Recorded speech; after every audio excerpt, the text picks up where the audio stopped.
Do you know what day it is, Noah? It's Sunday. It's a very special day, Noah. Why? Besides Sunday. What's so special about it? Today is the day that we are going to record a very special edition of the podcast. I did know believe. that. You did? Yes, Okay. I did know that. We were discussing it right before starting recording. We were. Oh, well, funny. I don't remember anything that happens before we record.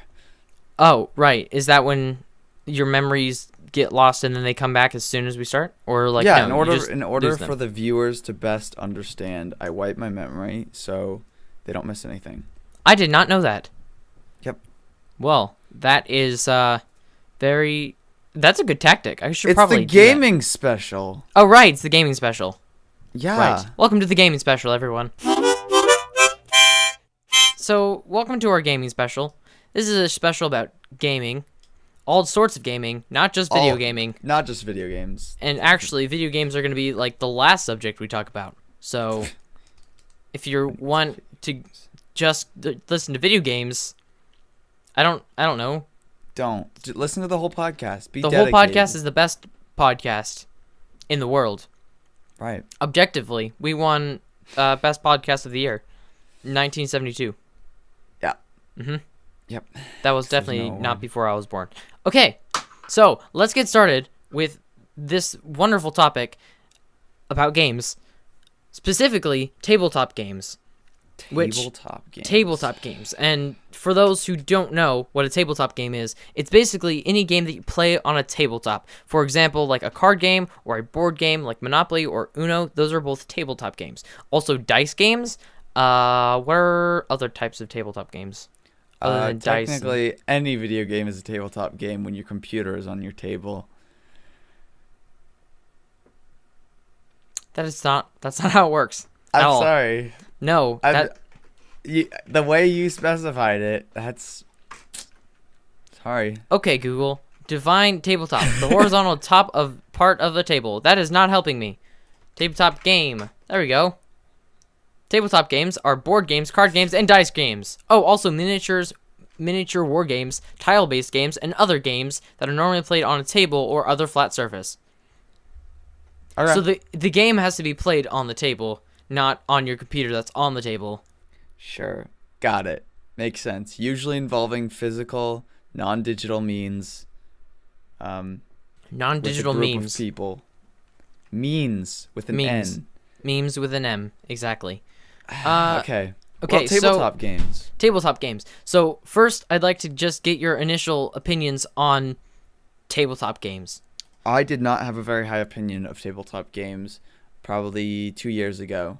But I had a certain friend that I started hanging out with more, and they had these magnificent tabletop game like collection. And they were these games that were really innovative, and there's like not any certain company or anything, but just like what I had grown up with seemed really bland, and I was like, why would you want to play any of these video games? Are so much better. But then they showed me all these things, like this game that I'm going to talk about probably in a little bit, Carcassonne, if I'm pronouncing that correctly. And it was so fun, and I was like, oh my goodness, tabletop games are really cool if they're designed innovatively. So that's my opinion on it. So you really like new tabletop games? Yes. Okay, so not like games that are just mimicking other games, like a new rendition of Go Fish. Yeah, no. If your game, if after you explain the game, someone says, so it's like this except this, then no, I won't like it, because that means it's just a rehash of an older tabletop game that is probably boring to me. Wow. But Tendo, as we've discussed in previous episodes, everything's a remix. So, but Okay. I do agree with you. If a game is new and inventive, then I appreciate it a lot more. So in regards to tabletop games, I personally love them. Only somewhat recently, within like the last year and a bit, have I really started collecting them and like loving them a lot more than I used to. And so I have a collection of tabletop games on my shelf over here. I'll be right back and I'll go read them to you.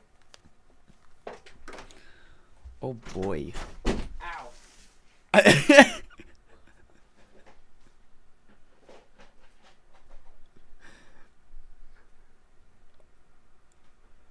Okay, if Noah is fatally wounded and he's dead, I will What? Dang it. Hey, I'm Nothing. back. Hey. Okay, so my games include, I have this game called Aliens and Army, which you can probably tell is a dice game. That's actually relatively fun. It's for 2 players. And then I have like a trivia game for Doctor Who that I got for Christmas. I've only played once because I suck at it because I don't know anything about Doctor Who really. But that's one of them. And then the one that's most recent to my collection is Llamas with Hats Hungry for Hands, which is based my on goodness. the popular YouTube series Llamas with Hats. And then, so those are all games that I have that aren't board games. I have a card game based on the popular show Rick and Morty, which is a wonderful game. It is based off the episode called Total Recall. That is a very, very fun game, and I love it so much. As for board games, I have a game called Monopoly. You may or may not have heard of it. And it is a certain theme of something that I know you love, Legend of Zelda. So I have a Legend of Zelda Monopoly. It's pretty great, because I really like Monopoly. Sounds amazing. And I also own another dice game, but it's like also has a board with pieces. It's called King of Tokyo, and it is a wonderfully good time. And then I have the card game called Munchkin, if you've ever played Munchkin. Super fun. Super fun. There's so many different variants of it. Have you ever played Munchkin? I have not even heard of it. My gosh, Tendo, if you ever visit me, or I ever visit you, we will play Munchkin, and it will be amazing, and you'll love it, and it's just going to be great. I'm And sure then I have will. another card game called Boss Monster, and I got it from a local game store just because I like the artwork. It's like cool in 8-bit. But yeah, those are my games. I want to get more because I really like tabletop games, and I want to have a big collection so I can like walk over and have this giant wall that's just tabletop games. Wow. It sounds like it got a lot of fun stuff over there, but it also sounds like you might be turning into a hoarder. No, I'm not a hoarder. I only buy games that I want to buy. So, I mean, that's what they all say at the start, but no, I'm just kidding. That Legend of Zelda Monopoly one, I want to Yes. see what that aesthetically looks like. Oh, I'm gonna okay, look here. that up afterward. I could just Google it myself. no, you can't. You don't have the ability. You lost your fingers just now. Touche. Where do they exactly? Okay, so here is a Google of it. The pieces are the coolest part, in my opinion, Oh, I'm And- so excited. and you just can't hide it. Okay, so here's that. Listener, I would suggest if you have the ability, Googling these and looking them up because they look really cool. Oh my They look goodness. much cooler on the internet because that was like the perfect, amazing models and whatever. But when you get them in real life, they're a little lamer than this. But they're still cool. They're still cool. So that's what it looks like. It's a very fun game. It's just like normal Monopoly, and I find it very entertaining because Monopoly is probably my second favorite board game. Third favorite board game. Definitely third favorite. Okay. But those are just the games that I own personally. As for you, do you own any personally? Yeah, probably a bunch. I could go look through them, but there's nothing out of the ordinary. Just like really generic, like Othello, Sorry. I've never heard of Othello. What is Game that? of Life. It's like really bare bones, like jumping pieces sort of chess game. It's also a book by William Shakespeare. Well, yeah, that's probably where it's named after, or the word has another meaning. I don't know. Oh, Who yes, I've knows? seen Othello before. Yeah. Yep. Okay. Well, that's what that is. So are those games that you own or your family owns? I guess family. I guess I don't own any of my own, really. I don't Man. personally have any attachment to. I don't know. Yeah. All the games that I had just named, those are for my personal collection. You should probably start one. I think everyone should own a collection of their own tabletop games. I know. I think what you should buy is Carcassonne. Is that what it's called? Carcassonne. Yeah. You should just get all the expansion packs, and then just call it good. I wouldn't even say that. I would say you don't even need the expansions. Like, just buy like 3 boxes of it, because the more pieces you have, the larger the game gets. And that's basically the criteria of like tabletop games that I like, is the more variated they will be every time you play it, the more fun it is. So you could argue that Monopoly is different every time because, like, statistically there's all these combinations, but if you play something like Carcassonne, or there's games that are similar where there's tiles that build a world. Yeah. Have you ever played Settlers of Catan or Catan? No, I've wanted to. Oh my gosh. Because I've had my eyes on it for a long time, and I know everybody else in the world has played it. It's so fun. It's a very good game, and I was once playing with someone who knew what he was doing, and he explained the rules to us, except he didn't really help with strategy, which was kind of annoying. But it was very fun. It was very fun to play with him because he knew what he was doing. And so I was like, you're doing the wrong thing. And then he was like, boom, won. And I was like, what? What? And so, I don't know. Even though I'm bad at it, it's still a fun game. Like chess. I suck at chess. I am very, very bad. But we can talk about that later. Oh my gosh, I'm looking at this Carcassonne thing. Yeah? Oh my freaking goodness. Here, let me send you this picture. I will have this in the show notes. My goodness. It's What, like how large you can... Okay, yeah, it's this giant table that's like probably 100 tiles long. I'm gonna save this, and it will be in the show notes for you guys to look at. But, oh man, holy Toledo. Isn't that magnificent? That looks really, really great. It looks... I don't know. I feel like once you get to that scale, it's not fun anymore because no area is special. Well, I don't know how the rules work. I just know that looks dope, and I want in on this. I will tell you something about it. Carcassonne action. The way the pieces work, you don't. Okay, this sounds bad. You don't really need to know the rules. I mean, yes, to play it properly, I recommend playing it by the rules. But with the way the pieces work, me and my friends have made 3-4 other variations that are completely different from the original rules, but are just as fair and are just as fun. So, it definitely... So, basically, play by the rules first, and then, like, homebrew it, kind of? Yeah. Do, like, your own version? As long as it's fun for you, that's all that really matters, right? So yeah. Because games are made to be fun. So. Sure, yes. Sorry, I'm looking through, because I had another thought about it.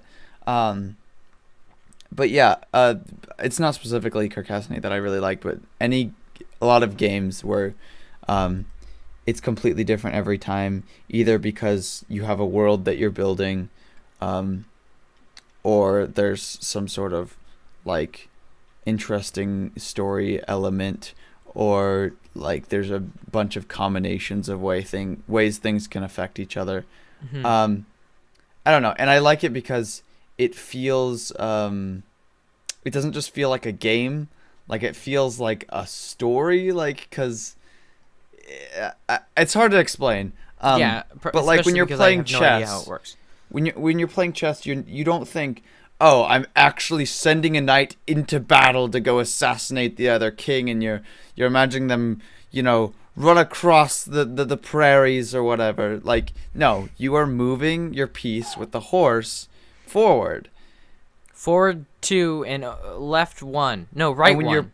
When you're playing Monopoly, you aren't imagining yourself in business meetings, like, you know, making these deals and, you know, hiring workers to build things, or putting people into, like, homes. No, you're moving a piece on a board. Around a board, and you're getting points and winning and conquering, but not in, like, a really cool medieval way. Something about visually seeing, like, your work grow and, like, be there. I don't know. I think this would be much better and for me to visualize it if I had known how to play Carcassonne, but I don't. So basically, I can agree with you, but I have nothing. I have no point of reference, unfortunately. You build kingdoms and you smite other kingdoms and you travel along roads, and that sounds dope. That okay, sounds like hold on. a good game. In the original version, you technically can't really smite other castles, but me and my friends sat down and we spent a few hours and we developed a version called I believe we called it Carcassonne War or something like that, where there's more of a focus on, like, conquering and battling, and we developed a battle system. My God. Okay, so that's an entirely different way to play, but yes, you use the Carcassonne tiles. I want to use that as an example to show how easy it is for a game like this to be reinterpreted or whatever. But. Yeah, with your own rules and house rules and all that jazz. Yeah. Yeah. That's right. Okay, so there was things that I wanted to say, and then I completely forgot what I was going to say, so I'm just going to move on to the thing. So board games. Obviously, you love Carcassonne based on what you've said, and you've never played Settlers of Catan. Are there any other board games that you like other than these games? Do you have a top 3? Also, wait, I was gonna mention. Do you like Risk? I think I tried to play. No, I have Risk. I believe I have Risk, but I have never gotten around to playing it because I've had no interest in it because I'm a narrow-minded ninny-muggin. What? A narrow-minded ninny-muggin? I don't know what that means. I don't know. A ninny-muggin is just a fool. Fair enough. I've never heard that saying I was trying to use alliteration. Forget it. I don't know. Right, I don't have any other board games I can think of. Yeah, okay. Well, I'll give you my top 3, and then you can go from there. Okay, so my top 3, starting with the top, is Clue.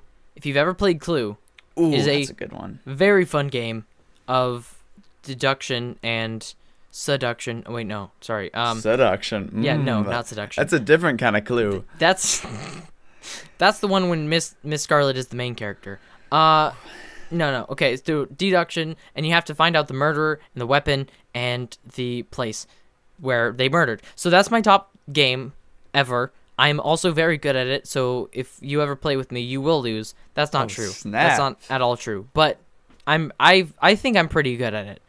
Mainly because everyone else doesn't know how to hide their cards and stuff. But anyway, that's top 1. And then my second favorite game is a game that people have not really heard of. It's called Careers. It's from like 1955, and they haven't made it since the 80s. But we have a copy of it, and it is so freaking fun. So basically how you play is at the beginning of the game, you write down goals. So there's 3 different goals that you can get. You can get fame, money, and happiness. And you put in, like, for example, 20, 20, and 20. They have to add up to 60 in total. So, like, if my goal was 20, 15, like 25, 15, and 10, that equals, that equals 50. So 25, 15, and 20. That's usually what I do. You put that in there, and then by the end of the game, you have to have 60, like a total of that amount of happiness, fame, and or money, depending on what it is. So you do that before you even start the game, and nobody else sees your goal, and you can't change it. So once somebody reaches their goal, they win, and it's very fun because you go around this board and you go into different areas, and then you can lose fame and lose happiness and gain fame and happiness. It's very, very fun, and I'm sad that they're not making it anymore. But if all you listeners out there, if you have the opportunity to play the game called Careers, Careers, go for it. It is very fun. And my third favorite board game is probably Monopoly. Those are all classics, but they're all really good and very fun. So those are my top 3. And How? Yeah. Okay, well, Careers sounds like a lot of fun. Oh, it's so great. I have the Game of Life. I have the giant board Game of Life, and I play that jokingly a lot. What do you mean you play it jokingly? It's very fun to have basically just the fates, a dice roll, or in my case, a spinner. A spin of the have it spin decide everything in your life. I don't know, and for it to be something as serious as an entire lifetime, something is very comical about playing that, and just joking around about the extremely like narrow-minded first world suburban like happenings that it chooses for you. Yeah, I don't know. It's a funny game because it's in its own way, it's a commentary on our society and what is expected of our lives. I don't know. So I guess that would go on my list as technically, a favorite game. I very much like Clue. Oh yeah, great game. I don't know if you would consider this a tabletop game.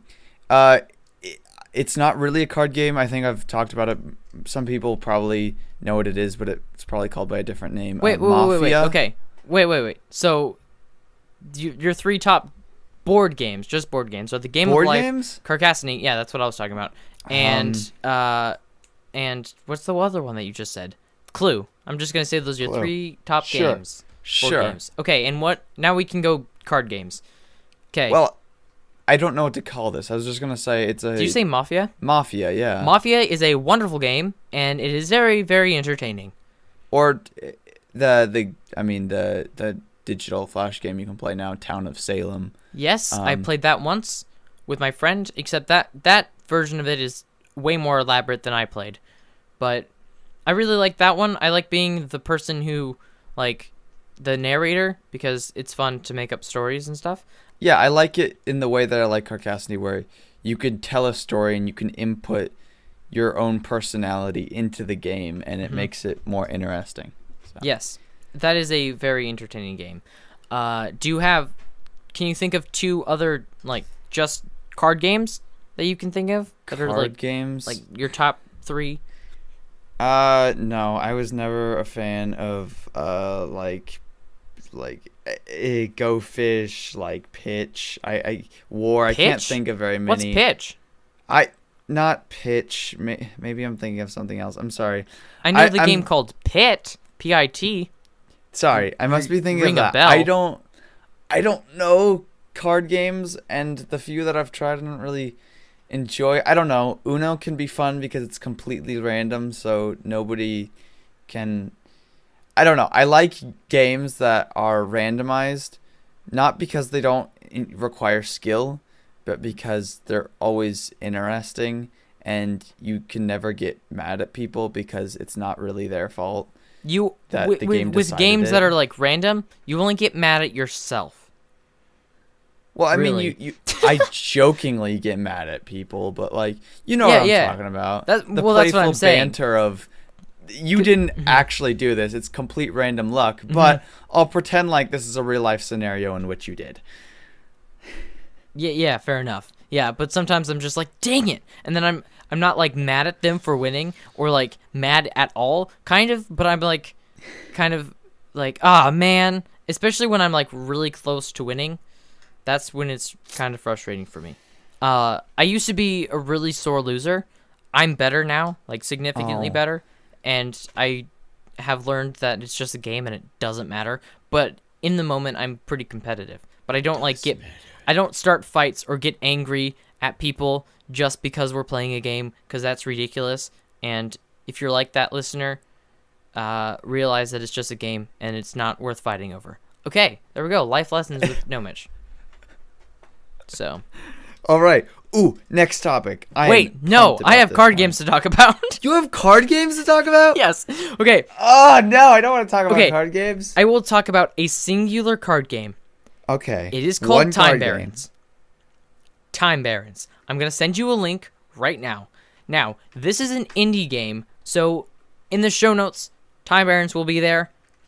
Check it out. It is so fun. I love it with a passion. My sister and I found it, I found it on the internet, and it is a strategy game played with two people where you build sites and different plots, and you have followers that go on each of them, and you have to attack the other player, and the game is entirely different every single time because of the strategy it's a strategy game, and it is immensely very fun. But it's different every time because the cards that you're dealt are random, and so depending on what cards you get and what cards they get, it's an entirely different game. There's millions of different combinations of games that you can play, and it is, wow, it's so good. I really like games that have luck and skill. This game mixes it perfectly. Wow, yeah, I'm reading about it. It sounds awesome. It's very fun, and if you've played games kind of similar to it, like in that you build sites and you attack and you lose people and you win, whatever. If you've played games similar to that and it's like action-based, you will pick it up very, very quickly.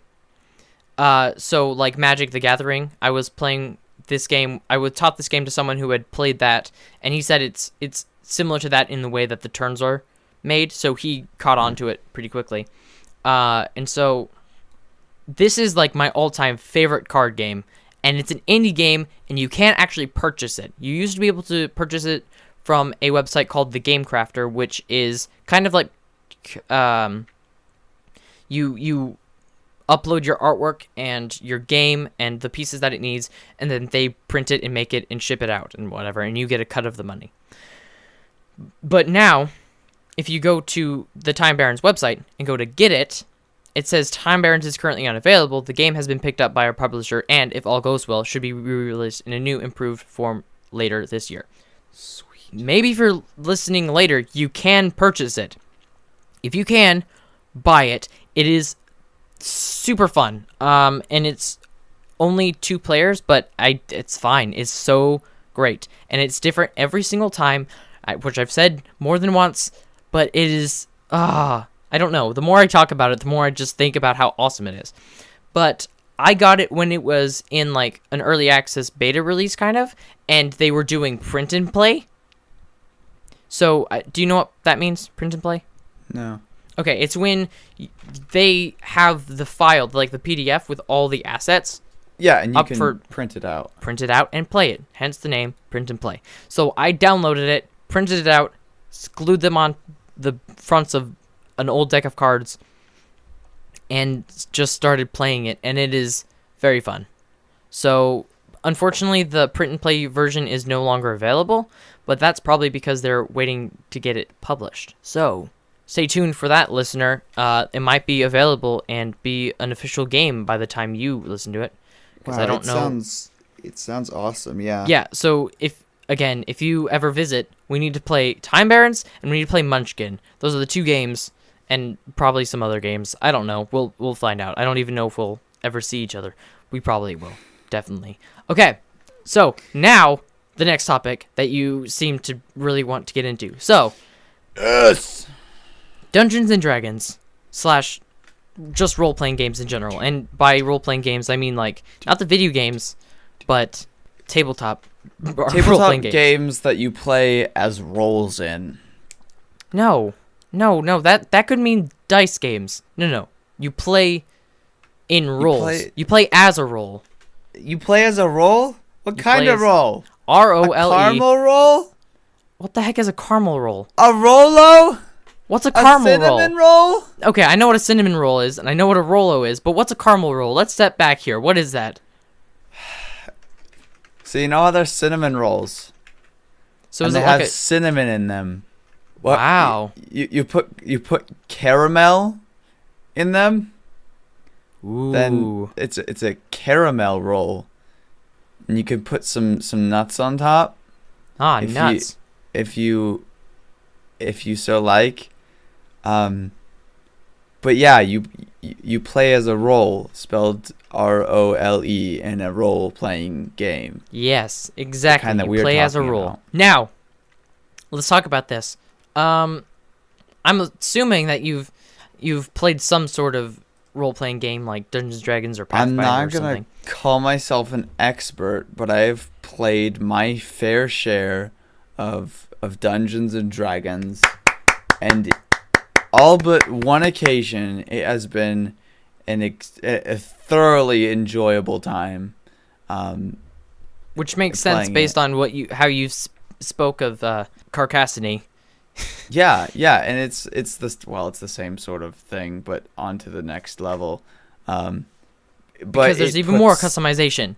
The reason why it wasn't fun the one time is because it puts so much freedom in the player's hands that if you don't have the right people and they aren't in the right mood, it's not going to work. Mm-hmm. But if everyone is and everyone's excited about it, you're gonna have a blast. It's Yeah, so fun. I love it. I have really only played in like one campaign, and it was from a friend of mine who has never dungeon mastered before. That was her first time, and she didn't read through all the rules, so she didn't actually know all the rules. But Rules, she like schmools. no, yeah, I know. She just like homebrewed it, and it was still really fun, and that's all that really matters, right? But we are currently doing a group, and I am dungeon master along with her. We're both dungeon masters, and we alternate every so often. So, it's very fun to play. Have you ever been a dungeon master before, though? No. Ooh. I've been very close to the people that have been dungeon master, and they've told me all about what it's like. So, Has it ever sounded interesting to you, or fun, or entertaining in any sort of way? Would you like to be a dungeon master is basically what I'm asking. here's the thing. There's a lot of appeal to build a universe and let people play in it. Mm-hmm. But making decisions that decide other people's fate, I'm probably not very good at. That's why you ask the players what they want to do. They say, I want to go jump off that cliff. And you say, and if you're like, I don't think they should do that, then you say, roll for it and see what happens. Right. Well, see, the thing is, I'm very much a people pleaser. So in my universe, I would want things to come up without their inclining, just out of nowhere, just horrible stuff happens, because that's realistic, and I'd want that to happen in my universe. But I wouldn't like to do it because I want to make everyone happy, and usually that involves not having any challenge and just letting people run around and do whatever they want. So basically you're saying you'd like to, but you think you'd suck at it, so it's not even worth it. Yeah, right? That's basically what I'm saying. Okay, yeah. fair enough. That's kind of how my friend was when we were started to, and but I'm absolutely ruthless, so when we alternate, I put these monsters in, which they're like low-level monsters, so they can still beat them, right?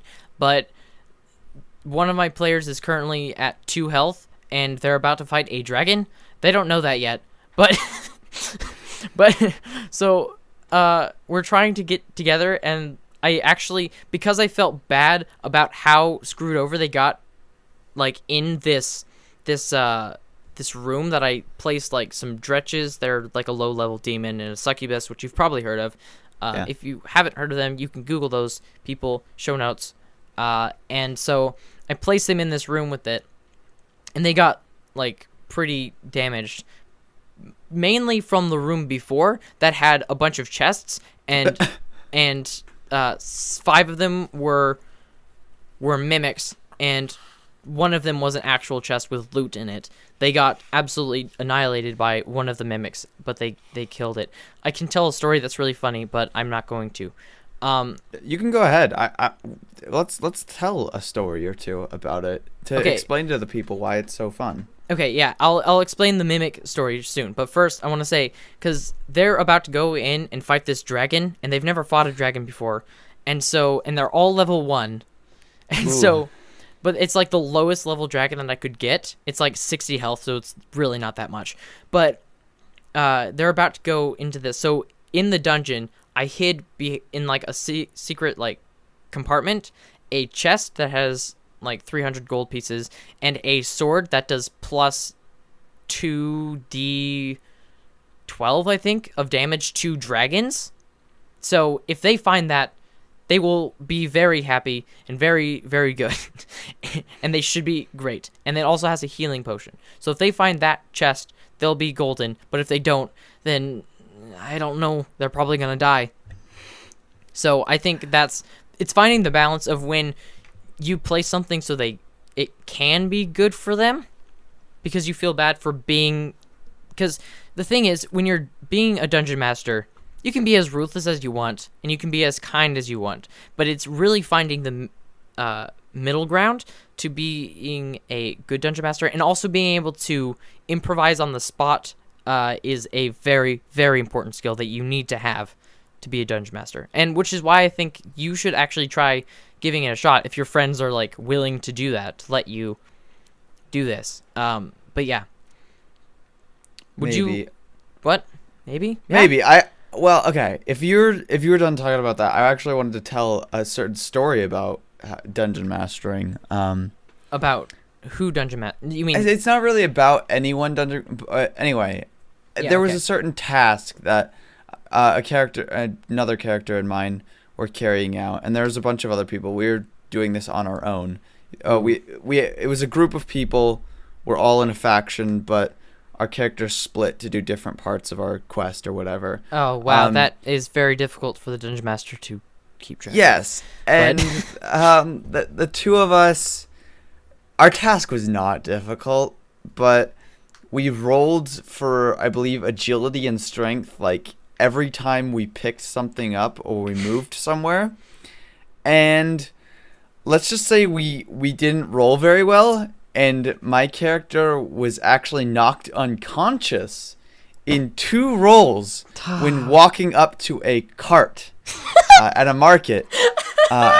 So then the other character had to carry this other character around, and this character's charisma level and intelligence is like zip zilch nothing. Oh man! So then your when character they tried or someone else's? This other character that is now carrying my character. Your unconscious body. Yeah, okay. So when their character attempts to plan what to do next, they didn't roll very well either.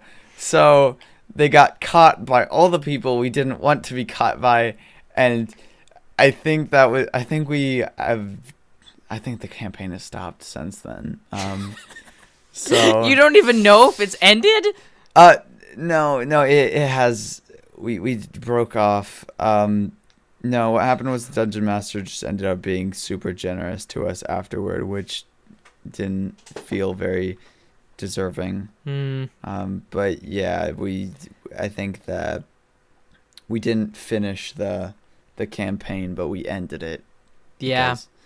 Didn't turn out so well, but that's okay. Everything's a learning experience. Exactly. As I said, it's usually fun, but sometimes it's not. So. Yeah. But with that story about like rolling poorly, there was when playing, it's very, very fun to play with players that will do absolutely ridiculous things, and letting the choices and the actions and everything, the events happen around you by the roll of the dice. Yes. It is so fun when you roll, and then so everything is just so much more spontaneous and random. That is when the game gets fun. So an example of this is back to that story of when where these mimics are. So they go into this dungeon, and there's a split. You can either go left or right. They chose to go right. So down this hallway, I placed there's like 6 chests along the walls. And so, so first I'm going to explain what a mimic is to those who don't know. So if you guys don't know what a mimic is, it is a monster that disguises himself as a chest or some other inanimate object, and is like a very slimy creature, and it has this adhesive that is very, very strong, and if you like unsuccessfully hit it or something, then it will get stuck and you'll lose your weapon until you kill it. Okay, so it looks like a chest, exactly like a chest. And then once you get close to it or something, or wake it up, it will wake up, and then it will start attacking you. Okay, that is what a mimic is. Now, I have 6 chests. One of them is a chest, the rest of them are mimics. And so they go over to one, they wake it up, then, it wasn't a chest, of course. They finally kill that one, and mimics have a lot of health, which is a crazy amount of health. Anyway, so what a friend of mine did, he took out his bow, and he was like, you know what? Hey, Noah, I was dungeon mastering. He was like, hey, Noah, can I take 3 of my arrows and try to hit him with it? And so he takes out these arrows, puts them all, and then he rolls for each of the damages, and then he rolls to see if he hits it. Critical 20. So he gets this 20, which, if you don't know, if you roll a 20, it's called a critical, and it does something very, very special, and it's usually like perfect. So he gets a critical, and all 3 of his arrows do 3 times the amount of damage, and he ends up doing 39 damage to this one mimic that only had 31 health. So he shoots it, and it like explodes into a million pieces essentially. And so they got their loot and the weapons back from the other people who had gotten their weapons stuck to it because of the adhesive. So that was very fun. But then less than 5 minutes after that, they had awakened another mimic. And so they were like, okay, should we kill this one or should we just run out? It's not worth it. So, but then someone else in the party thought of this idea, and she was like, okay, so what I'm going to do is I'm going to roll to see if this succeeds. I'm going to take my sword and run around this entire circle of these chests and whack every single one of them and then run out. So what she does is she rolls, she gets like a 16, so I let her do it. She takes her sword and just like runs and then like thwacks all of these mimics. And it's just great because it's so chaotic. And then she books it outside and they're all chasing her. And then they open up the chest that wasn't a mimic and they get their loot. And then Clever. Yes, and then they all escape because mimics are really slow, if you guys didn't know, which you probably didn't. They all escape, but they're all chasing them. So the cleric of the group used one of his daily spells to create a mist. So they're all like discombobulated and completely like they can't see, and so they're just trapped in this hallway, in this corridor, and it's great. And then they fought some monsters, and now that's where they are now. So that's probably my favorite thing that's ever happened with D&D. It was very fun and very chaotic, and it was wonderful. Wow, that sounds like a lot of fun. So much fun. If you people watching, listening, I don't care where you're listening or watching from. If this doesn't make Dungeons & Dragons sound like the best game on the planet, you probably shouldn't play it. But if this sounds fun, just find a group of people and play, because it is so fun. It's so fun. And if you have a good Dungeon Master, it will be fun. And it's a wonderful game, and there's so much room for customization. It's ridiculous, because that's what the game was made for. Yeah, that's Dungeons and Dragons. Obviously, I like it. Yeah, sweet. I do too. Shall we move on, or is there anything we can say about role-playing games? Oh my gosh, we can say like so much more about just Dungeons and Dragons that I'm just gonna say let's move on to the next one. Okay. Just leave it at that. Sports! Goal! Go home team! Dude, home run! Strike! I love the sports. All of the sports. The tennis ball, the bowling field, the American soccer. What's the other ones? Poker ball, lawn darts. swimming pool, dude. Lawn darts They're- is the best game. They're awesome. I love all of them. I used to be big in the sport back in the day. Okay, you're just naming a bunch of them that don't actually exist. So let's go back to a serious note. Do you genuinely like sports? Okay. I think I had a similar opinion of this on television. You when we were on talked about television? that. No, when we were talking about television, TV. Oh, okay. I had a similar opinion where it's like, I don't have any personal interest to it because of opinions that I have that align specifically with me, but I'm glad that other people enjoy it, and I think they should go for it and be passionate about it, but I don't have anything that I see in it that makes me want to pursue it, kind of thing. You like how people like sports, but you don't like sports yourself. Yeah, Right? I think Okay. it's beautiful that people get I don't think it's beautiful. I think people get too invested in it, but I get too invested in a lot of things, and I think it's nice to let yourself go and become attached to something that's larger than you. But I tried I tried all of the sports that I could play in my area throughout the course of late elementary and middle school, which those are the grades in America if you're from another country. Right. Primary school, I guess you would say. Elementary school, middle school, high school. It's no longer junior high. It's middle school. But And yeah, then you I go to college. I tried each of them for a very small period of time to ensure that I knew whether I liked them, because when I was very little, I was convinced that I would love sports and that I was gonna like them because all these other people liked them. And then I tried each of them, and none of them were really for me. So I didn't pursue them any further than a year. I think. That's No, smart. That's smart to do. Yeah. Smart to find out you don't like it and stop, as opposed to other people who don't do that. Anyway, yeah. So you personally don't like. Well, I'm pretty sure you played baseball, because I think I've seen pictures of you playing baseball. might be right.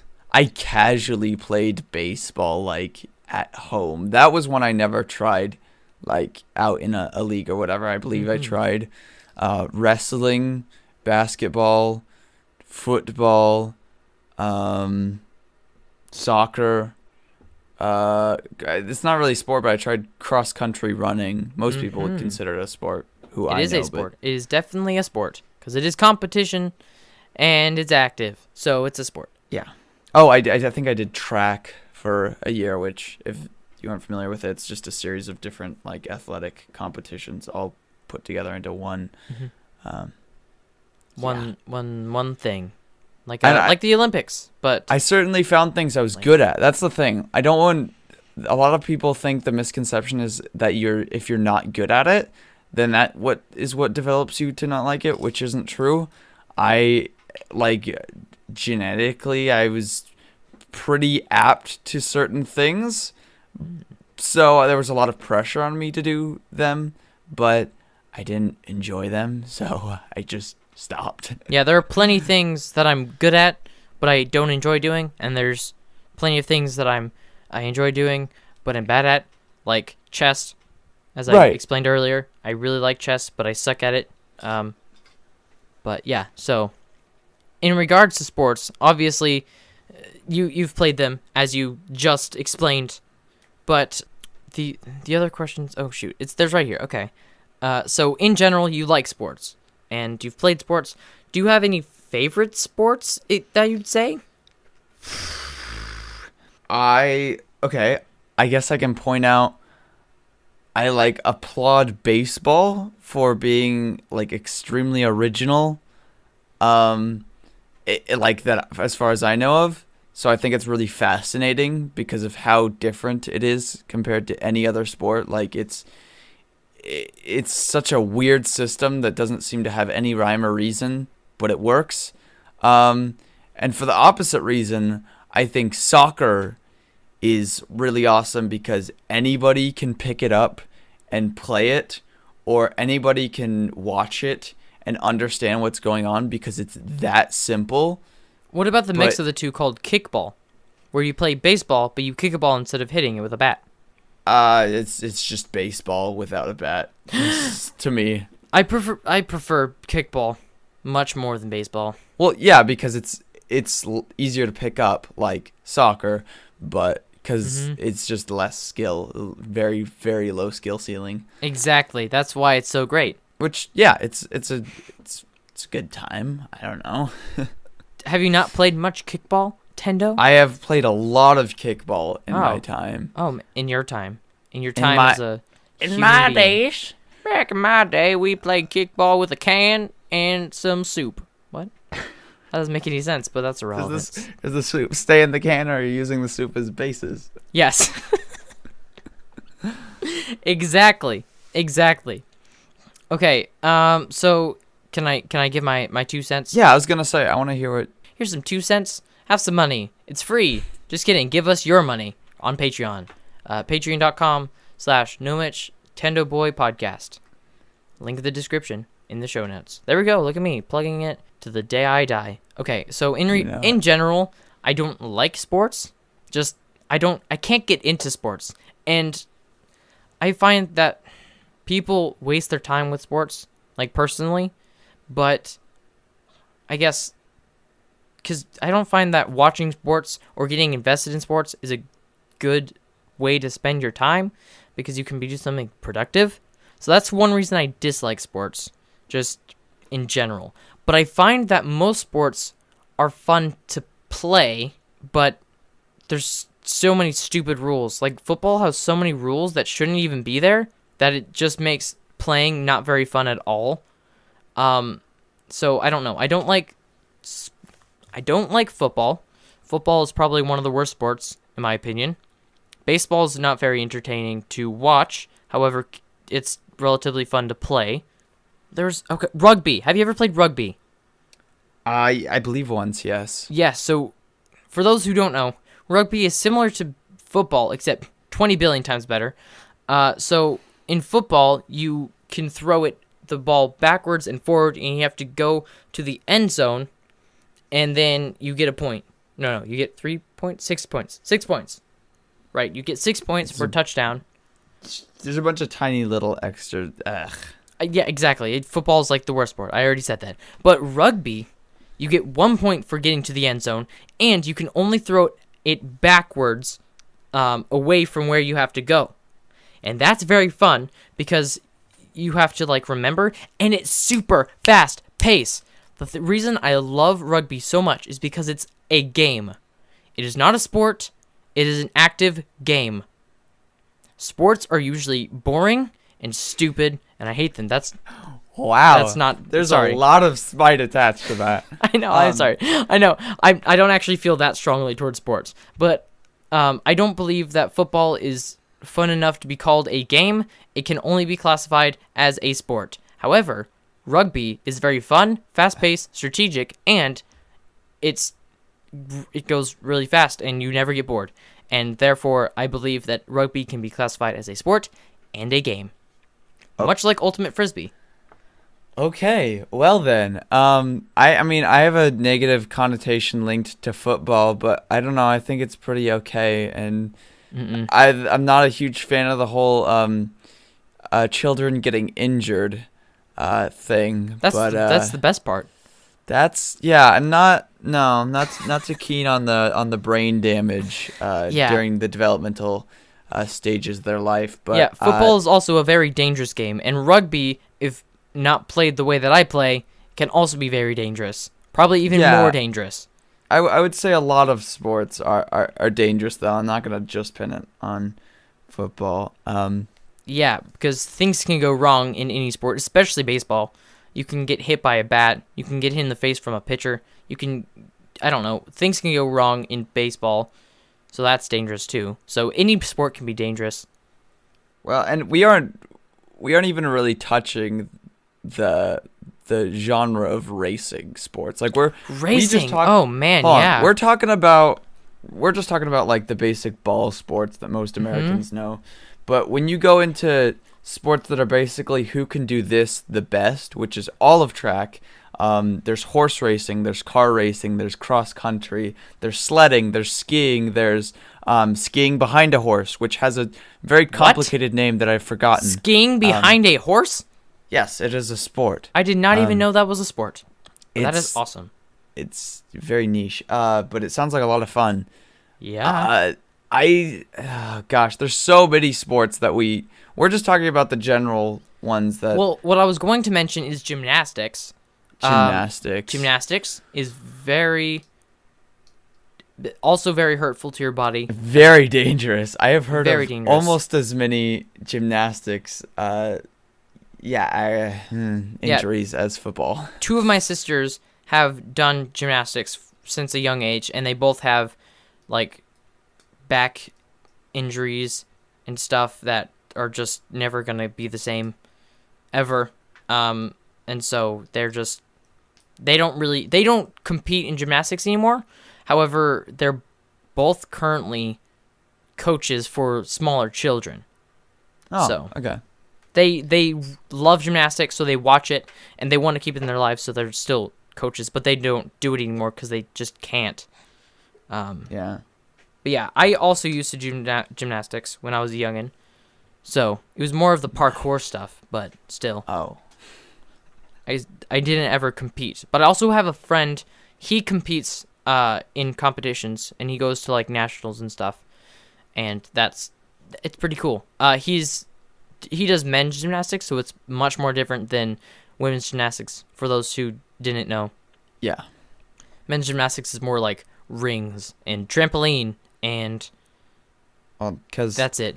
men basically, have and bars. slightly different Physique. physique and muscular system, so it makes sense that the sport is varied. Yeah. What was I gonna say?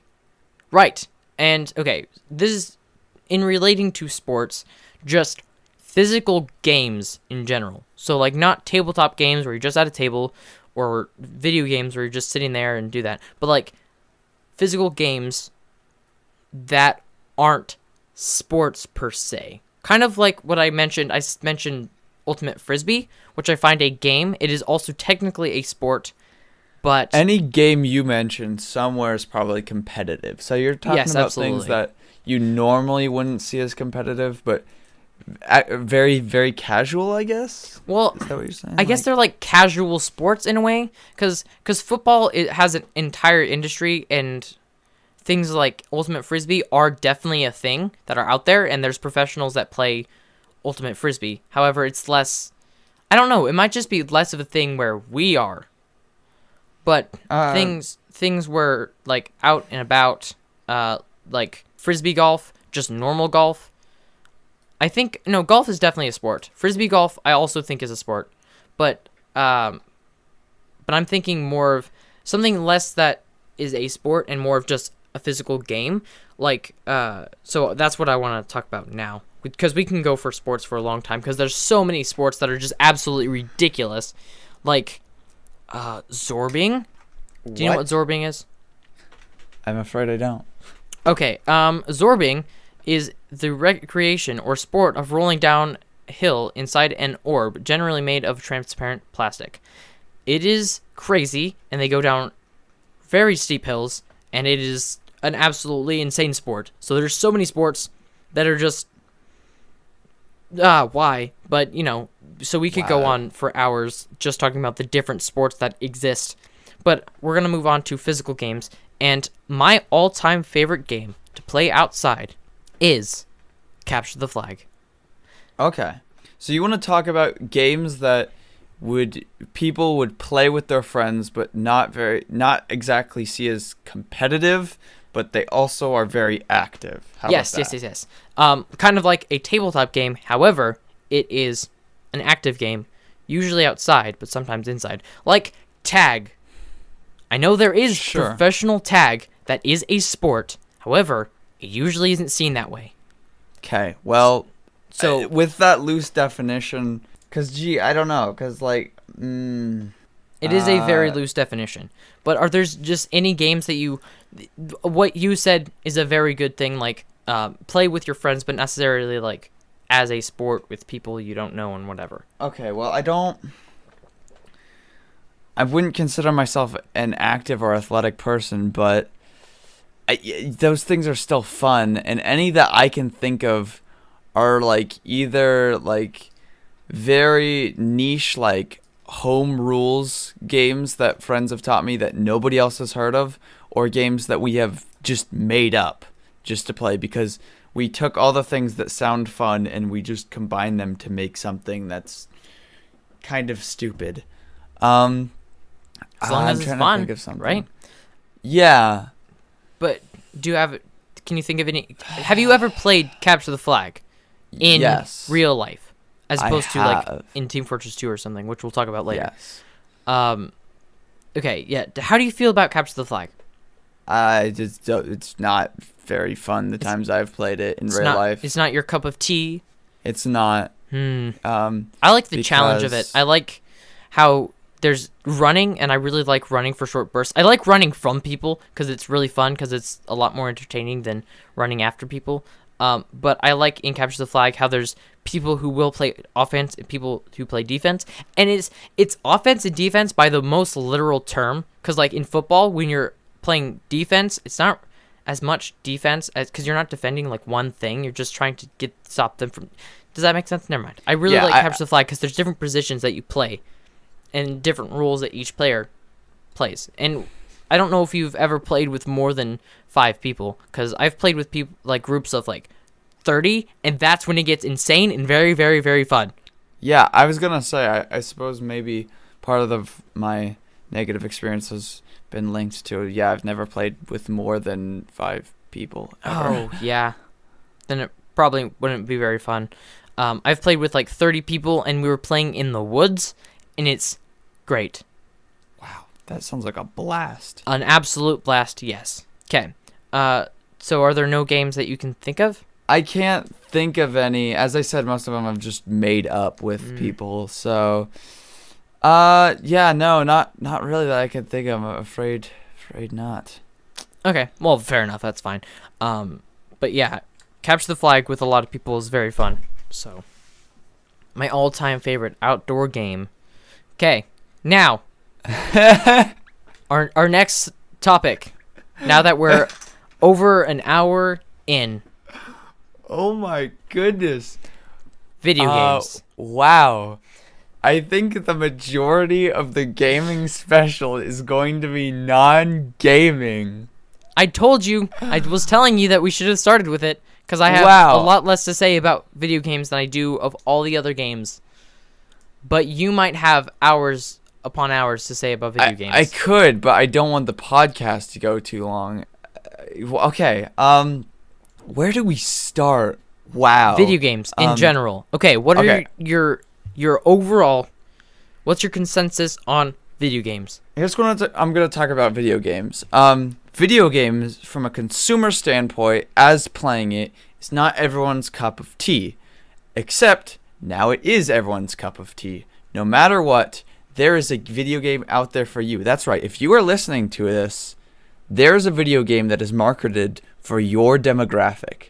Because now, with the mobile industry, the PC industry, console gaming, VR, everything, there is a video game for every type of person. And whether you say you like video games or not, you will find a grandma, you will find a child, you will find a mother, you will find a father, you will find anyone who, of any demographic, who can and will enjoy a certain video game because there is something for them.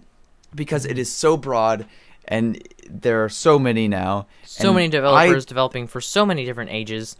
I think that's great. I think that's awesome. That is actually genuinely awesome. So, yes, I do believe that the industry of video games is awesome because there is a game that you will enjoy out there. So, personally, how do you feel about video games? Like, you said, like, as a broad industry of video games, you think it's great, and I agree with you. But in your personal experience, how do you feel toward video games? Do you like them? Do you hate them? I have been on every side of video games, positive or negative. I'm not saying like I'm some sort of veteran or like I have someone to look up to. I'm just mean like I've been in every state. I have tried making games. I've watched people make games. I've watched people play games. I've played a lot of games myself. Not as many as you'd probably expect. But there's been periods of time where I've hated them, where I've loved them, when I've been neutral, when I've forgotten about them, when they've been my entire life. The bottom, okay, my opinion right now is video games are art, but they're like every kind of art. I know this sounds like a tangent, but like I like to make creative stuff, and no matter what you're creating, you can put it into a video game. If you are making graphics, if you are making a picture, you can put that into a video game. You can make textures. You can make concept art. If you make music, you can put that into a game. If you're a writer, you can write a story for a video game. Yeah, right. There's so many aspects. And now with VR too, and mobile gaming, as I said, things being extended further, nearly every art form is now being integrated into video games. And I'm not saying those art forms definitely need to be, and they can't be their own separate thing and all must assimilate to video games. I'm just saying I think it's really cool because I want to go in the direction of the film industry or whatever, possibly, but I don't have to. I can take all of those skills that you could go into the film industry and apply those to video games instead, which is pretty cool. Yes. Okay, now that you've said that you've been in video games and how video games art, do you like video games? Yes, I like video games. There we go. I don't know what kind of question that is. Yes, I like video games. Okay, good. Now that that's out of the thing. I just wanted a straight answer because you just wanted. Do you like them or not? Okay. Yes. You know what the podcast is called, right? Yeah, it's called the Nomich and Supertendoboy podcast. I don't think that implies anything. But okay, have you ever told anyone the name of my channel? And have you ever heard the very first thing that they say when you try to tell them how to spell it? They will always make the correlation to Nintendo, and they will always assume that my channel is strictly about Nintendo video games. Again, you should change your name. And yours was Nomich Plays. Yeah, and I finally changed it, okay? The video games. Fine. Okay. Now, can I give my opinions on video games? Go right ahead. I dislike them, in general. I don't find playing video games by myself is very fun. I used to like video games a lot more than I do now, and so when I started my YouTube channel, I liked them. I liked video games when I started my YouTube channel, but as I started playing video games for my YouTube channel, I discovered that I don't really like video games. I don't like playing them alone, because that's kind of boring. The only time that I played a video game, including Minecraft, was to record a video for my channel. And so that's mainly why I was like, no, I'm done with this Nomich Plays stuff. I'm now Nomich. I'm going to make things that I want, like film, and focus on that. And so video games, single-player video games, I just can't get into. It's not very entertaining for me to just be playing by myself. However, multiplayer games such as Mario Kart and Super Smash Bros. And Team Fortress 2 when I'm playing with someone else, just when I'm playing with or against someone that's in the same room, or I'm talking to them and communicating with them directly, that is when it's fun for me. I like video games because they can be very, very social. I don't like video games like Dark Souls. I don't know, just Skyrim. I don't know. I can't get into video games where I'm just alone in a world and I have to beat this mission and there's a story, and they're all usually good stories and they're fun games, but I just can't get into it as much as I can if it's like Mario Kart. So in general, I'd say I don't really like video games. However, if it's a multiplayer game, I love it. that is an interesting point. Well, you are a social animal, so I suppose it makes sense that way. And I'm very similar. It is very difficult for me to get into campaign games. But for me to jump into one of 7 or 8 multiplayer games I have on my Steam library with ample friends to play them with, I can jump in and have fun pretty well. Not right now, but like I'm talking about like, I don't know, a year ago when I played a lot of them. But yeah, if it's with other people, it's generally really fun. But I have some exceptions that I would argue I've had a lot of fun by myself. Which ironically, those a lot of times were more fun because I had people watching me play them, or I took turns playing them with someone, or I had somebody else that was playing alongside me and we were both playing at the same time. So technically, I don't know if you'd count it the same way, but I can enjoy single player games. But I'm very much of the same opinion of you, where it's much more enjoyable as a social experience. Oh yeah, absolutely. Like most things, most if not all things. But yeah, I know there's games that you love that are part of the Legend of Zelda series, and how many of them have you played? Let me count. I've played Twilight Princess, Wind Waker, Ocarina of Time, the 2 originals, Link Between Worlds, Skyward Sword.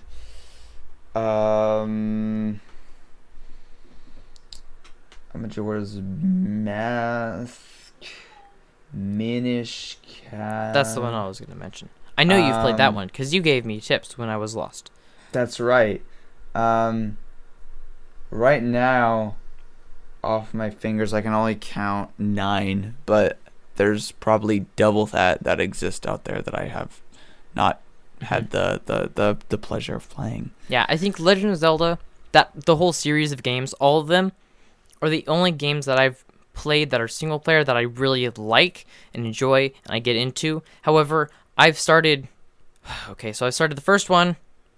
I've started so many. I've started over 7 of the games and I haven't completed any of them. I just stop. That's because okay. I lose interest because of the multiplayer thing. So I'm like, but sometimes I'm just like, I have time. I'm not doing anything. I'm going to go play Majora's Mask. And so I boot up my N64 and go play Majora's Mask. And that's very fun. And Minish Cap is one that I wanted to finish, but I haven't done that yet. But it's also very fun. But I think Legend of Zelda is a very good series. And if you, listener, are like me and don't really like games by yourself, but really like multiplayer games like Mario Kart and stuff, I would suggest giving any Legend of Zelda game a go, because all of them are connected, but they're all not connected, so you can start on any of them, because they all have their own story, and it's very fun. So I do think that Legend of Zelda is the one exception for me, where playing single player is fine. And I know you love Legend of Zelda, and anybody who's a fan of your channel would know that. And yes. Yeah, I think that Legend of Zelda is a very, very good series, and it is very well made, and I appreciate it above anything else. I appreciate Legend of Zelda more than I like Legend of Zelda, if that makes sense. Yeah. Yeah. So I'm probably the same. Legend of Zelda is probably my one exception, until I found Super Mario 64, in which I learned that I enjoy learning something that has I like things that have a high skill ceiling. Like, I enjoy mastering them. Mm-hmm. I enjoy being really sucky at platforming games and then playing them long enough to the point where I can just fly around. You're just good. Yeah. Is actually besides it being multiplayer, that's actually a lot of the reason why I liked Team Fortress 2 so much. And why I still do is because it's something that's very enjoyable to master, you know? Something like Legend of Zelda is intriguing for completely different reasons. I don't know. I was just... Agreed, yeah. I own Super Mario 64 for the N64. I own it. I just have never, I've never put the cartridge into the system, and so I don't even know if it works. Frankly, same with I have Ocarina of Time, but I've never booted it up to see if it works. So there's just games that I own that I've never played, and anybody with a Steam library that has at least 10 games probably knows how that feels. But yeah, there's games that I've just played. I don't think I've ever finished a video game 100%, because Really? yeah, I get bored with video games when they're by myself.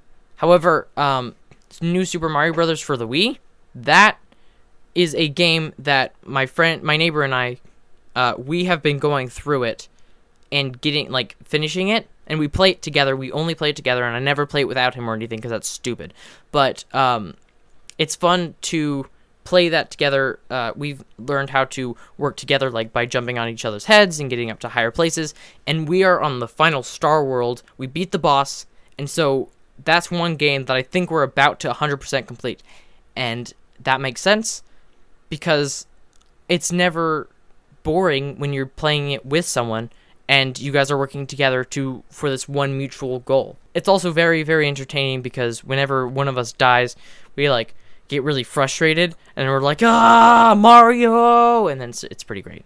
Yeah, I've had positive and negative co-op experiences. Oh yeah, so have I. I have had many negative experiences with said neighbor playing said game, but it's just, in general, it's just great. Okay, but I'm assuming it's something different with you. Would you like to tell the it's story, about or? the same, but like almost all my experiences with like massive multiplayer games, not MMOs specifically, but I mean like Team Fortress 2. Team Fortress 2, Minecraft. I can't name anything else off the top of my head. Things like that, I guess. But I mean like things that are strictly co-op, or like I guess the exception would be Triforce Heroes. Not a good time when you play with certain friends that think it is very enjoyable to make it not very enjoyable for you. I will say that much, and I will leave it at that. Yeah, I'm sometimes that person, but a lot of times I'm not. But just sometimes I'm just like, I feel like doing that because it's fun, and It's just very fun. yeah, but only sometimes. And it's with that same friend that I play Super Mario Brothers with. Basically, it's just a fun game that you can play with your friend, and you will have a variety of emotions playing it. You will feel triumph, you will feel frustration, you will feel sadness, you will feel anger, and you will feel, I don't know, by Super Mario Brothers. New Super Mario Brothers for the Wii.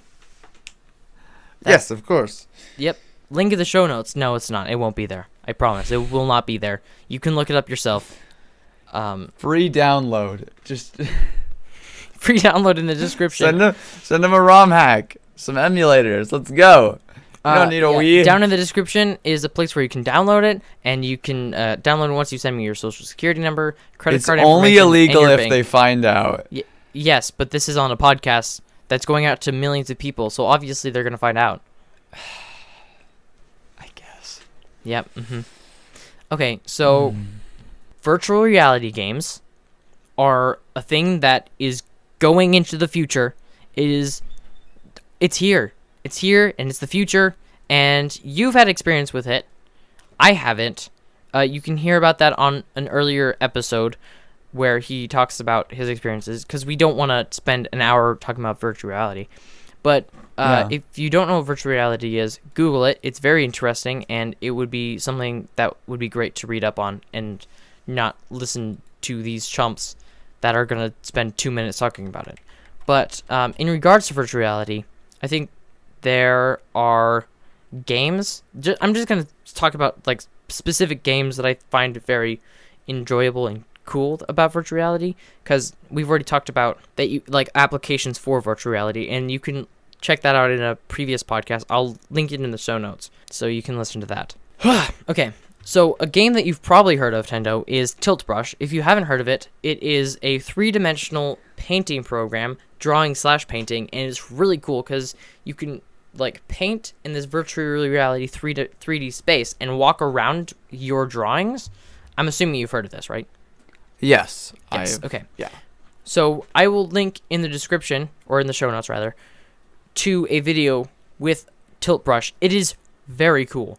Very cool, and I would highly suggest just watching it. It's very entertaining.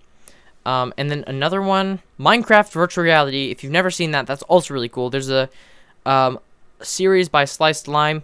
Link in the show notes. You can watch that if you want. I'd suggest just watching like the first episode, because then it'll show you what Minecraft Virtual Reality is like. Very interesting. And if you want to watch the rest of the series, you can. Okay. Would you like to say anything about virtual reality games specifically? I'm trying to think of anything that hasn't already been said a million times. There's also augmented realities, which is we already talked about that. Yeah. So we talked about virtual reality and augmented reality in the same episode. Link in the show notes.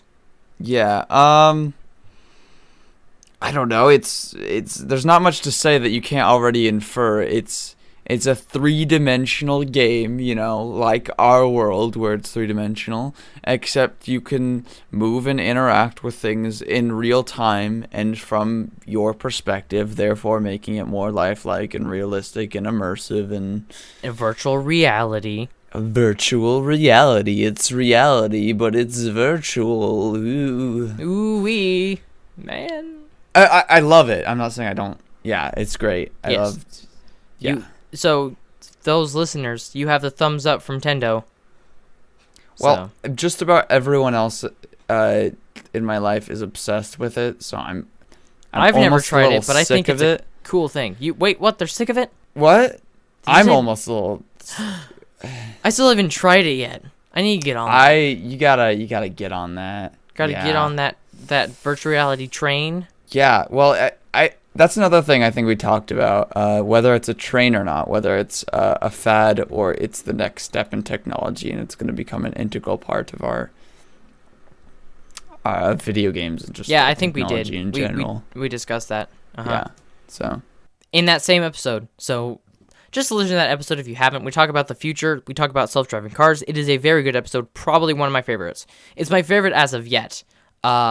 So that's virtual reality. A lot of what we said was in a previous episode, as I've said 4 times already. Link in the show notes to that. Go listen to that. And now, we're almost an hour and a half into this, Tendo. Oh boy. And we haven't even talked about everything. So many regrets. Okay, so we're not going to talk about retro games. They're just old games. I don't even know what I'd say about it. They're cool, and they laid the foundation for a bunch of them. There's millions of things on the internet. People have a very strange nostalgic fascination with them, and never mind. They're cool too. We're not going to talk about that. Okay, so finally, we've talked about video games. We talked about all tabletop games and role-playing games and sports. Noah, what is there left to talk about? In regards to video games, what consoles have you played and or have owned throughout your life? Okay. So I have actually, okay, say that and then I got a Wii when it first came out. Was that your very first console ever? Yep. And guess what? What? It was also my last. It broke after, I believe, 4 years. How did you break 5. your Wii? It stopped reading discs. Oh. I blame Miyamoto. Isn't he dead now? No. Oh my gosh, don't even say that. No, he is not. You're thinking of... never mind. Yeah, no, okay, it wasn't him that died. It was somebody else. Anyway. It was Iwata that died. Yeah. It's really upsetting, actually. It is. Thanks for bringing that onto the podcast. No, I owned a Wii, and then I didn't own a Wii. And I owned a PC, and I still own a PC. And I don't think people that have consoles are peasants. I think controllers are way better for just about everything except for first-person games. So I was just about to say. And it's kind of cool to have a machine specifically for playing video games separate from your computer. But consoles are getting so advanced now that they're doing things that computers can. So probably soon they're going to become advanced enough where I'll be of the opinion that we should just all assimilate to PC games with proper Controllers. Controller support. Yeah, we just all have PCs that are really good. You can buy super good PCs for like not that expensive. Like you can build your own for not that much money. That should be a topic we should discuss sometime. Well, I've never built a PC, but you have, so maybe in the future. Okay, I know you own another console. It's a handheld console. Oh, yeah, technically, yeah, duh. I own a Game Boy Advance. That was actually my first console. I got that, before the Wii. That's the only way I knew what video games were before I had a Wii. And then I also own a 3DS. Oh. So all Nintendo consoles, which I'm not as biased towards Nintendo as I may sound. Actually, I probably am. You definitely are. You're 100% biased toward Nintendo. Yes, I'm Well, that's because attached to Nintendo makes those. really fun consoles, and they're really good and multiplayer friendly. And then there's PCs, which is great too. So, Right. I don't know why Nintendo gets such a bad rap. Their They suck at gameplay a is lot of fun. things, Noah. I'm sorry. as much as they created all these characters that you love and these original ideas and stuff, they're still bad at a lot of stuff, which is fine. Yeah, And I know. they'll get better. I think hopefully. I think Nintendo is really they're good at making fun games, fun party games. That's it. Like they're not great in the graphics department. Oh, I'd give them more credit than that. It's they also started an entire revolution of games with the NES. They really did They were the first people to have quote unquote really good graphics with their SNES. They were certainly flagship back in the day. Yes, but they were. Nintendo as a company is very great, but honestly, never mind. It does not matter. But they've made good, fun multiplayer games, and I think they get an insanely bad rap, and they're not as bad as everyone says. So, sure, that we could probably even discuss that more some other time. Why would we discuss Nintendo just in general? Never mind. Well, Okay. I don't know, because they lack in sometimes the marketing and technology department, and they aren't very competitive. They have more of a focus on things just being fun, which is fine, but cause other problems. Never mind. Exactly. That's what I'm saying. They're fun and good multiplayer. And that's all I care about. Okay. You're a simple man, Noah. Yes, very simple. And I play multiplayer games. Now, the consoles that I owned, my first console was a Wii, a Nintendo Wii, just like you, except I still have mine. You do not. I still have it. It's just broken. broken. I Well- can go grab it. Why would you go? Okay, Not gonna go grab it. Okay, so I first owned a Wii because I went to my friend's house and he had a Wii and we were playing Wii Sports because that's a wonderful game and it's the literal best game with the best motion controls on the best console ever. All of those statements are true and don't try to say they're not. And then my second console is a Nintendo 64. Those are the only two consoles I own. I also have a PC and a thing called a Dingu, which is like an emulation device. It's fun. Oh. You can Google that if you'd like. So that's everything I own. So Wow, we are definitely the people to talk about video games. Actually, I find it a little strange that we have YouTube channels, that had a focus around video games and were known as video game people so much. But I know people in real life that have a broader experience with video games than me. Just about a lot of people I know. Wow, I can think of so many.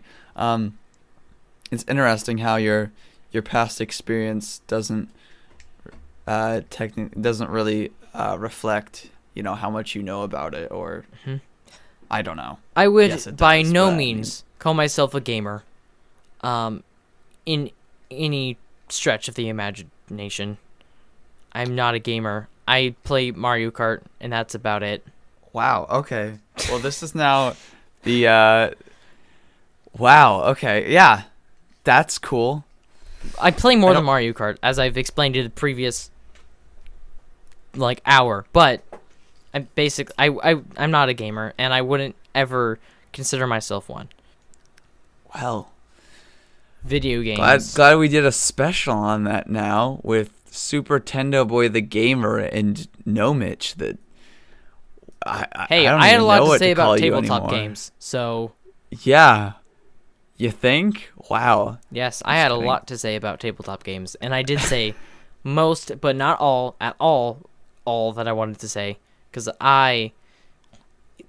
obviously you're interested in board games. I'm interested in tabletop games. Wait, video games, not board games. And that's why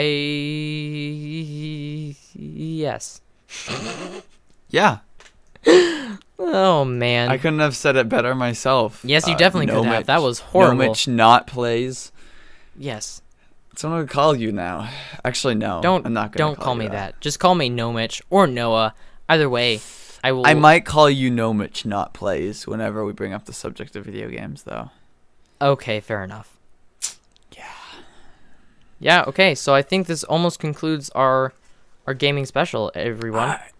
I feel like there's definitely way more that could be said, but nothing that would be appropriate for this episode or that I can think of at the moment. So it'll probably come out in some tangent, next Yeah. episode or 5 episodes from now. But If you continue to listen to the podcast, there will be bits and bobs about games that relate to the topic we're discussing.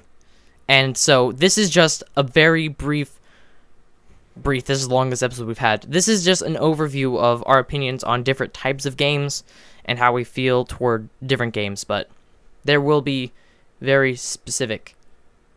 right, and things you have and- to also keep in mind that episode, I believe, is 206. We're going to release a Nomich and Supertendoboy podcast. 107. 107. Sorry, I don't know how I got 206. I have no idea either. 107.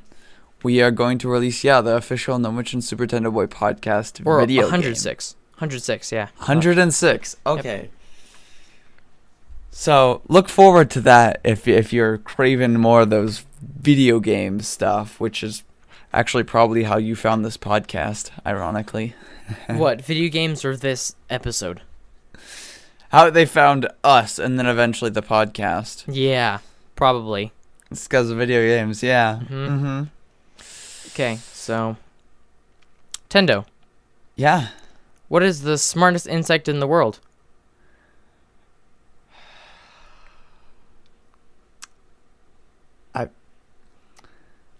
I don't know, no.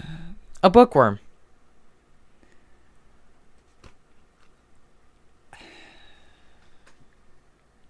It's very clever, Noah. Yep. It's a good one.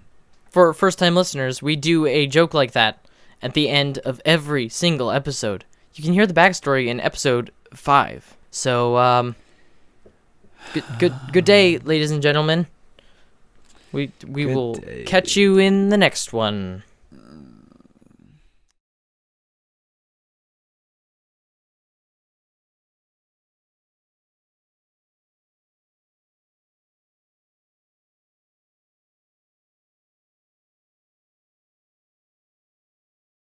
If this is anything like trying to find your kazoo, I don't think you'll be able to find it. Never mind.